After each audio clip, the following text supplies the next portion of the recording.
I was 31 years old when my mother told me for the thousandth time that podcasting wasn't a real career. We were sitting in her dining room on a Tuesday evening in March, the kind of mandatory family dinner I'd been attending every month for the past 5 years, and she was explaining, again, why I needed to reconsider my life choices. Talking into a microphone, she said, cutting her chicken with sharp, precise movements, is not a job, Rachel. It's a hobby. It's something people do for fun, not for a living. My sister Emma nodded enthusiastically from across the table.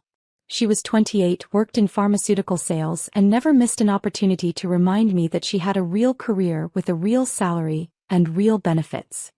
Nobody actually listens to podcasts anyway, Emma added, taking a sip of her wine. I mean, sure, people say they do, but who has time? We're all too busy with actual work. I kept my eyes on my plate, fork moving methodically from food to mouth and back again. This was a routine I'd perfected over years of family dinners. Eat, nod occasionally, let them say whatever they needed to say, and leave as soon as politely possible. Rachel, are you even listening? Mom's voice had that sharp edge it always got when she thought I wasn't taking her seriously enough. I'm listening, I said quietly. Then respond. Engage in this conversation. We're trying to help you. I looked up, meeting her eyes. I appreciate your concern. That's not engaging, Emma said, rolling her eyes. That's your polite way of ignoring us. You've been doing it for years. She wasn't wrong. I had been doing it for years. Ever since I'd started my podcast from my apartment bedroom 5 years ago, using equipment I'd saved up for over 6 months, recording episodes late at night after my day job as an administrative assistant. Ever since I told my family I was pursuing something creative, something I was passionate about, and they'd responded with skepticism, concern, and thinly veiled disappointment. Your father and I have been talking, Mom continued, and I noticed Dad shift uncomfortably in his seat at the head of the table. He never liked being pulled into these conversations, but he never stopped them either. We think it's time you consider going back to school. Get a master's degree maybe. Something that will open doors to real opportunities. I have a bachelor's degree, I said. In communications, Emma interjected with a slight laugh. Which, let's be honest, isn't exactly opening doors for you, is it? Emma, Dad said mildly, but he didn't tell her to stop. I'm just saying what we're all thinking, Emma continued. Rachel's been doing this podcast thing for how long now? 5 years. And what does she have to show for it? She's still living in that tiny apartment, still struggling to make rent, still working that administrative job to pay her bills. The podcast doesn't make money, Mom added, as if I didn't already know this about my own life. Or if it does, it's not nearly enough to live on. Rachel, you're 31 years old. Don't you think it's time to be realistic about your situation? I took a drink of water, buying myself a moment. They didn't know. They had no idea. And I'd kept it that way deliberately because I'd learned years ago that telling them about small victories only led to them diminishing those victories, explaining why they didn't matter, why they weren't real success. When I'd hit 10,000 downloads on an episode, Mom had said, "That's nice, dear, but it's not paying your bills, is it?"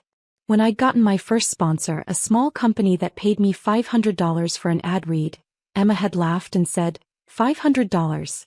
Rachel, I make that in a day. When I'd been invited to speak on a panel at a podcasting conference, Dad had asked, "But is it a paid speaking engagement?" And when I'd admitted it wasn't, he just nodded sadly as if I'd confirmed his worst suspicions. So I'd stopped telling them things. I'd stopped sharing my victories, my milestones, my growth. I'd let them believe what they wanted to believe, that I was struggling, barely making it, clinging to a childish dream that would never materialize into anything real. I'm doing fine, I said, the same thing I always said. You're not doing fine, Mom said, her voice rising slightly. Rachel, I know you think you are, but you're not. You're living paycheck to paycheck, working a job you hate to support a hobby that isn't going anywhere. That's not fine. That's concerning. Very concerning, Emma agreed. She'd finished her wine and was pouring herself another glass. You know what I think? I think you're afraid of real success. You're hiding behind this podcast thing because it's safe. If you never really try, you never really fail, right? The irony was almost painful. I bit the inside of my cheek to keep from responding. That's actually a good point, Mom said, nodding at Emma approvingly. You've always been afraid of failure, Rachel. Ever since you were a child. You'd rather do something small and safe than risk failing at something big. Dad cleared his throat. Maybe we should talk about something else. No, Mom said firmly. This needs to be said. Rachel needs to hear this. We've been dancing around it for years, being supportive, being patient, but it's time for some tough love. Tough love, I repeated quietly. Yes. Tough love. Mom set down her silverware and looked at me directly. Rachel, your podcast is never going to be successful. I'm sorry to be blunt, but it's the truth. You've been doing this for 5 years and it hasn't happened. It's time to accept reality and move on. Maybe she could turn it into a real career, Dad suggested, trying to be helpful. Like, get a job at a radio station or something. Use her experience to get hired somewhere legitimate. That's a good idea, Emma said. Turn this hobby into actual credentials. That's smart. I nodded slowly. That's one option. It's the only option, Mom said. Unless you want to keep living like this indefinitely. Is that what you want? To be 35, 40, still recording yourself talking into a microphone in your bedroom, still barely making rent. My phone, which I'd silenced and placed face down on the table, buzzed. Then buzzed again. And again. I ignored it. You're not even 35 yet and you already look tired all the time, Emma observed. That's what stress does. That's what comes from not having stability, not having a real job with real benefits. I have a great health insurance plan through my company. Do you even have health insurance? I do, I said. The marketplace kind that doesn't cover anything, right? Emma's tone was pitying. Rachel, that's not real coverage. What happens if you get sick? If you have an emergency? My phone buzzed again, more insistently this time. I could see the screen lighting up even though it was face down. Someone was trying very hard to reach me. Your phone, Dad said. It's fine, I replied. It can wait. See, this is what I mean, Mom said, gesturing at my buzzing phone. You're always on that thing. Always checking it, always distracted. That's not healthy, Rachel. That's not how normal people live. Normal people have jobs that don't require them to be constantly online, Emma added. I work 9 to 5 and then I'm done. I don't have to think about work until the next morning. But you're always working, always recording, always editing, always online. That's not a life. My phone stopped buzzing for a moment, then started again. The vibration was loud against the wood table. Maybe you should check that, Dad suggested. It might be important. It's not important, I said, though I had no idea if that was true. How do you know? Mom challenged. You haven't even looked at it. Because nothing about my podcast is ever that urgent, I said simply. Emma laughed at that, a sharp sound. Well, at least you're realistic about something. My phone continued to buzz. Now it was almost constant. One notification after another, the screen lighting up repeatedly. Someone really wants to talk to you, Dad observed. Rachel, Mom said, her voice taking on that warning tone. Check your phone. This is getting ridiculous. In a minute. Now, she insisted. We can't have a proper conversation with that thing buzzing every 2 seconds. I reached for my phone reluctantly, turning it over. The lock screen was full of notifications, dozens of them, maybe more. Text messages, emails, Twitter mentions, Instagram DMs, all flooding in so fast that new ones appeared as I watched. My heart started to beat faster. This wasn't normal. Well, Emma asked. What is it? One of your podcast friends. I unlocked the phone with shaking hands, trying to make sense of what I was seeing. The first notification was from my agent, Sarah. Call me now. Urgent. The second was from my producer, Marcus. Holy shit, Rachel, check the news. The third was from a fellow podcaster. Congratulations. This is insane. Rachel. Mom's voice seemed to come from very far away. I scrolled through my notifications, my eyes catching on headlines, on screenshots, on messages that didn't make sense. Then I saw it, a tweet from Spotify's official account, posted 17 minutes ago. We're thrilled to announce an exclusive partnership with Rachel Morrison at Rachel Talks Pod, in a record-breaking deal. Rachel's groundbreaking podcast Conversations in the Dark will now be available exclusively on Spotify in a $100 million multi-year agreement. Welcome to the family, Rachel. Studio microphone. The tweet had been retweeted 40,000 times. It had 200,000 likes. The replies were full of people congratulating me, people expressing shock at the size of the deal, people debating what this meant for the podcasting industry. I stared at the screen, unable to process what I was seeing. This wasn't how this was supposed to happen. Sarah was supposed to tell me first. We were supposed to have a plan for the announcement. I wasn't supposed to find out at my mother's dining room table while she lectured me about getting a real job. Rachel, Emma said, her voice sharp. What is it? I looked up slowly. My family was staring at me. Mom with irritation, Emma with curiosity, Dad with concern. I started, then stopped. My voice didn't sound like my own. For God's sake, Mom said, standing up. What's so important that you... The doorbell rang, cutting her off. We all looked toward the front of the house, confused. Mom wasn't expecting anyone else. I'll get it, Dad said, pushing back from the table. I heard the door open, heard Dad's surprised greeting, heard voices I recognized. Sarah and Marcus. They'd come here. They'd actually driven to my mother's house to find me. Rachel. Sarah's voice carried through the house. Rachel, where are you? They appeared in the dining room doorway. Sarah in her business suit, still wearing her heels from the office, and Marcus with his laptop bag slung over his shoulder. Both of them were slightly out of breath, as if they'd been running. Rachel, Sarah said, relief flooding her face. Thank God. You weren't answering your phone. We need to talk. Now. I'm in the middle of dinner, I said weakly. I can see that, but this can't wait. She looked at my family, seeming to really see them for the first time. I'm Sarah Chin, Rachel's agent. And this is Marcus Rodriguez, her producer. I apologize for interrupting, but we have a situation. A situation? Mom's voice was icy. What kind of situation? Sarah looked at me, seeking permission. I nodded numbly. Spotify announced their deal with Rachel early, Sarah explained, speaking quickly. It wasn't supposed to go public until tomorrow, but someone leaked it internally, and they decided to just push the announcement out. The media response has been intense. What deal? Emma asked, her wine glass frozen halfway to her mouth. Marcus pulled out his laptop, opening it on Mom's dining room table without asking permission. Check this out. Wall Street Journal, New York Times, Hollywood Reporter, Variety. They're all running the story. Spotify makes record-breaking bet on podcast star Rachel Morrison. Rachel Morrison's $100 million deal changes podcasting forever. Unknown podcaster lands largest deal in Medium's history. Unknown. I managed to say. They called me unknown? You are unknown to mainstream media, Sarah said. But not to your audience. Rachel, do you understand what's happening? You have 15 million regular listeners.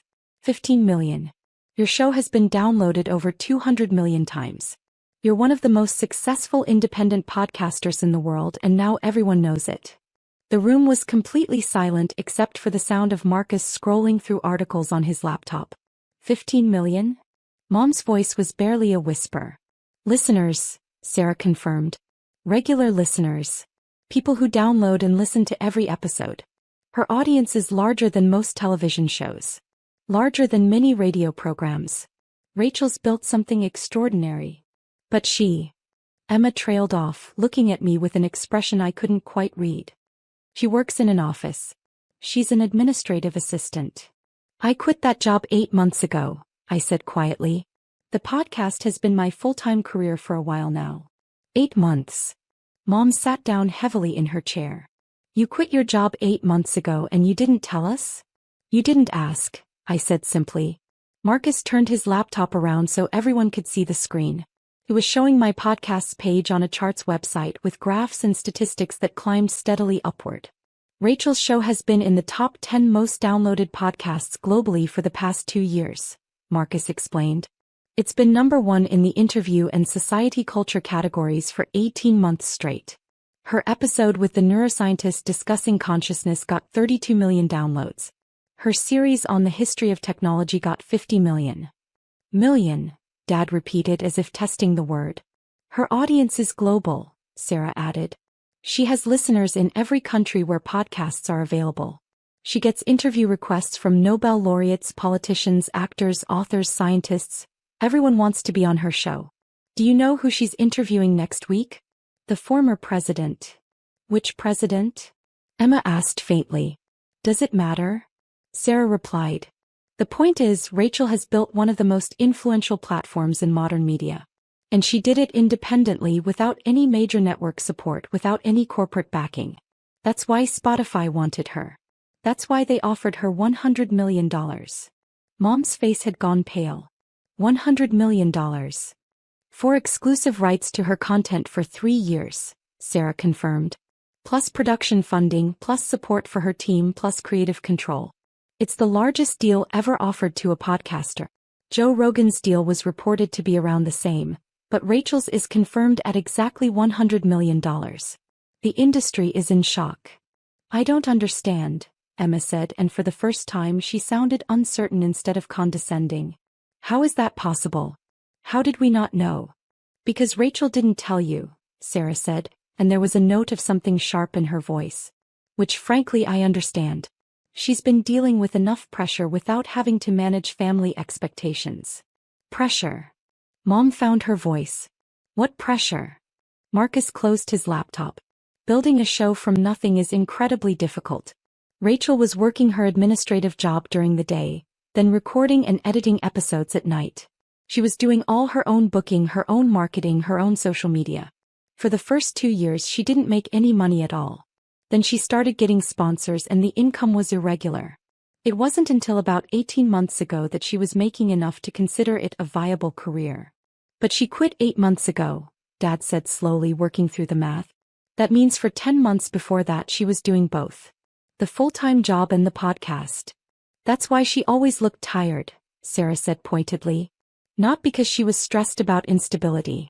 Because she was working 80-hour weeks to build something meaningful. Emma was scrolling through her phone now, apparently looking me up. Oh my God. Rachel, you have 3 million Instagram followers. 3 million. 3.2, Marcus corrected.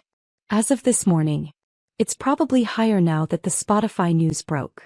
Your podcast has its own Wikipedia page, Emma continued, her voice getting higher. There are articles about you in everywhere. Forbes, Fast Company, The Atlantic. Time magazine named you one of the most influential people in media last year. That was a nice surprise, I said quietly. A surprise. Mom's voice cracked. Rachel, how could you not tell us about any of this? I looked at her, really looked at her, and for the first time in 5 years, I let her see what I was actually feeling. Because you told me it was a hobby, I said. Because you told me I was wasting my life.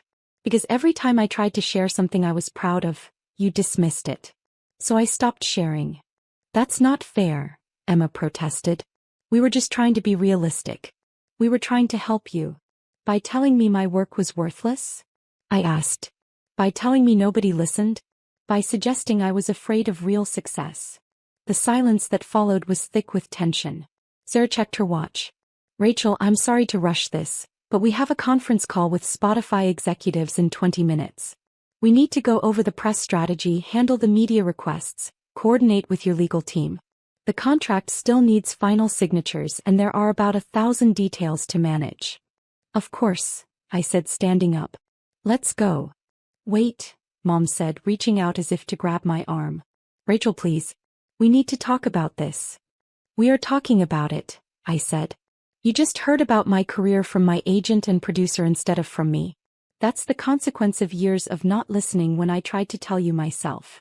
That's not fair, Mom repeated Emma's words. We were trying to protect you. From what? I asked. From success. From doing something I love. From building something meaningful. From disappointment, Dad said quietly. We were trying to protect you from disappointment. I looked at him and I saw something in his face I hadn't expected, genuine regret. I was never disappointed, I said. Not in my work. Only in the fact that my family didn't believe in me. Marcus and Sarah were already heading toward the door. I grabbed my purse and followed them. Rachel, please, Mom called after me. Don't leave like this. We need to talk. We need to. Congratulate me?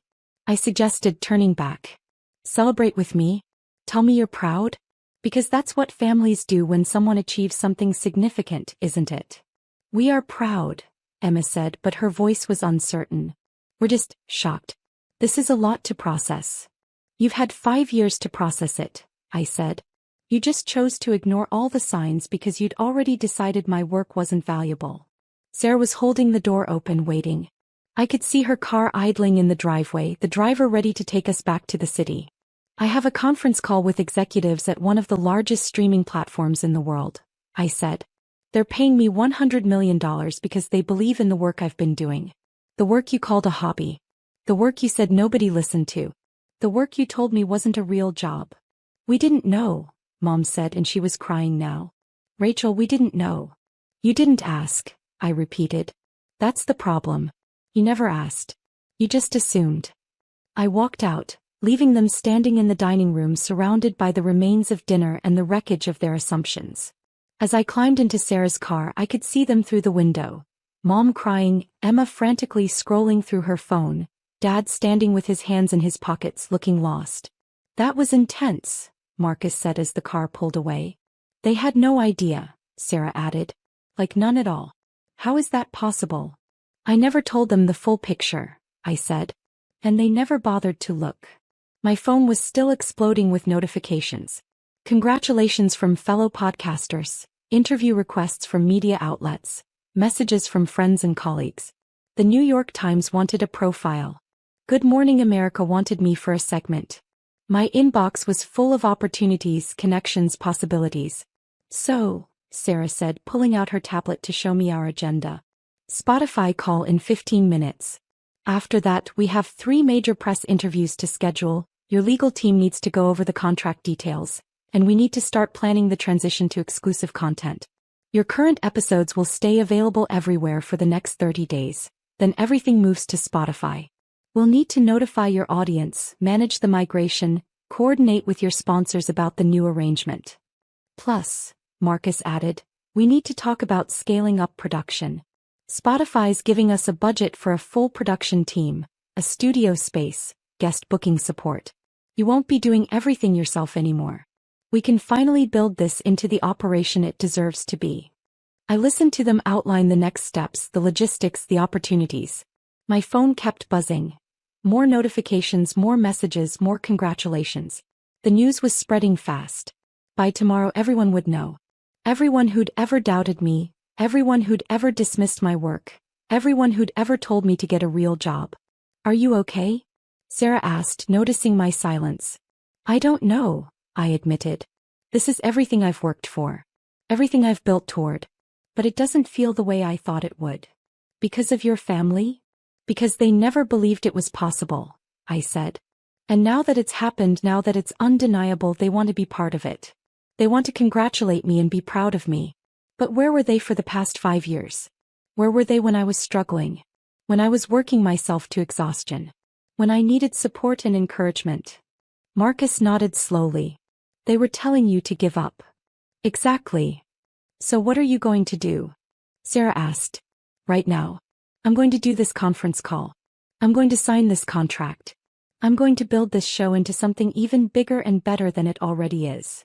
I looked out the window at the city lights passing by.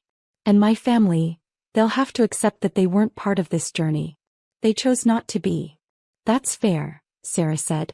My phone rang, an unknown number but with a New York area code. I answered. Rachel Morrison? A woman's voice said. This is Jennifer Chin from the New York Times. I'm writing a profile on you in the Spotify deal. Do you have time for a few questions? I looked at Sarah, who nodded encouragingly. Yes, I said. I have time. As I spoke to the reporter, explaining my background, my process, my vision for the show's future, I could feel something shifting inside me. This was real. This was happening. Not because my family believed in me, not because anyone gave me permission, but because I'd believed in myself enough to keep going. The conference call with Spotify went well. The executives were excited, professional, full of ideas for how to support the show's growth. They called me a visionary, a pioneer, an industry leader.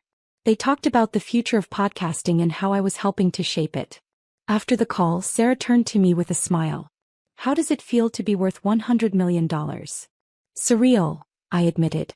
This morning I woke up in my apartment, made coffee, edited an episode. Tonight I'm one of the highest paid podcasters in the world. You've been one of the most successful podcasters in the world for years, Sarah corrected. Tonight, everyone else finally found out. My phone buzzed again, a text from Mom. Rachel, please call me. We need to talk. I'm so sorry. We're all so sorry. Please.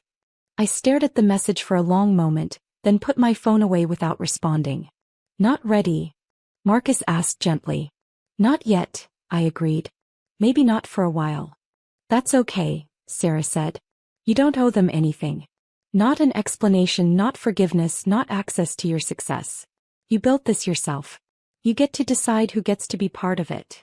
He was right. I did get to decide.